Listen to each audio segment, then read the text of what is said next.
Statistični urad pravi, da smo Slovenci po številu nakupovalnih centrov 5. v Evropi. 5. v Evropi, šele 5. Jaz moram priznati, mene je ta podatek ful presenetil.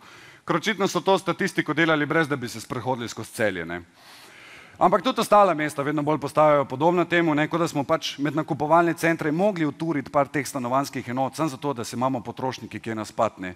In ko bojo trgovci končno, ko boste trgovci končno pogruntali, da nam lahko pograd nastavite tam v kotu trgovine, pol mi tudi domov ne bomo rabili več iti, res.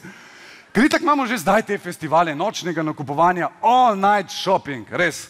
Ker če človeka kaj navdušuje in kaj bolj sprosti, je to, da si hlače probava tam ob 3 zjutraj in da se s polnimi rokami vrečk sprehaja po zmesečino obsijanem Europarku. Noč živih kupcev.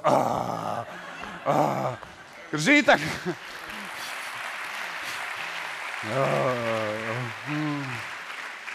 Ker že itak, če greš ti čez dan v te nakupovalne velike centre, imaš ti občutek, da so tam sami zombiji, ko potiskajo vozičke čips, vzemi 3, plačaj 2, čokolada, vzemi 4, plačaj 5, kruh brez glutena, mleko brez laktoze, cuker z manj sladkorja, voda z okusom.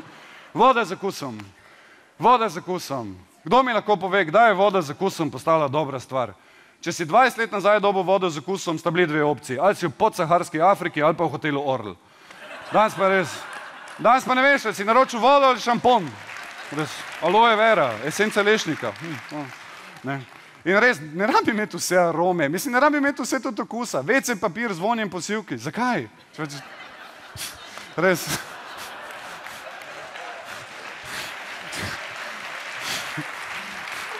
Čez cajt bojo še... Res, čez cajt bojo še kanalizacijske cevi imele vonj po limonski travi, ne.